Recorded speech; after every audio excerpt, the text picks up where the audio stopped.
500 police பாதுகாப்பு 600 police பாதுகாப்பு என்று சொல்கிறீர்களே, ஒவ்வொரு போலீஸ்க்கும் இங்கே டியூட்டின்னு போடுவாங்க. அந்த டியூட்டி போடும்போது இந்த 500 போலீஸ்னா அவங்க பிரித்து போடுவாங்க. அது இந்த போலீஸ் டியூட்டி சார்ட் பார்த்தீங்கன்னா உங்களுக்கு தெரியும். இந்த சொல்கிறாங்களா ஒரு எஸ்பி தலைமையில் பாதுகாப்பு என்று. எஸ்பி எங்கே இருப்பார், எஸ்பிக்கு கீழே இருக்கக்கூடிய டிஎஸ்பிஸ் எங்கே இருப்பாங்க, இன்ஸ்பெக்டர்ஸ் எங்கே இருப்பாங்க அப்படின்னு பிரிச்சிருவாங்க. 5 இன்ஸ்பெக்டர் டியூட்டியில் இருக்காங்கன்னு வச்சுக்க, ஒவ்வொரு இன்ஸ்பெக்டருக்கும் கீழே 10 போலீஸ் 15 போலீஸ் அவங்ககிட்ட தான் ரிப்போர்ட் பண்ணணும். இப்போ நிதிஷ் ஒரு இன்ஸ்பெக்டர்னு வச்சுங்க, நிதிஷ்க்கு கீழே 10 கான்ஸ்டபிள்ஸ். இந்த 10 கான்ஸ்டபிள்ஸும் நிதிஷ்கிட்ட ரிப்போர்ட் பண்ணும். உங்களுக்கு எங்கே பாயிண்ட்ன்றதையும் போட்டுருவாங்க. விஜயோட வண்டி வேலுசாமி போகிறதுக்கிட்ட வருதுன்னா அந்த பைபாஸ் வந்து அந்த ஊருக்குள்ளே ஏறுற இடத்துல நிதிஷ்க்கு டியூட்டி. நிதிஷும் அந்த 10 கான்ஸ்டபிள்ஸும் அங்கே இருக்கணும். ஓகேங்களா? அவங்க அங்கே பாதுகாப்பு பணியில் ஈடுபடணும்.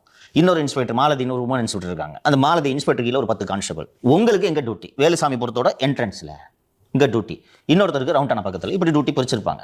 வேலுசாமி புரத்தில் விஜய் அவர்களின் வாகனம் வந்து நின்று பேசக்கூடிய இடத்தில் பிரேமானந்த் என்று ஒரு கூடுதல் எஸ்பியை 50 காவலர்களோடு நியமித்திருந்தார்கள். இதுதான் டியூட்டி.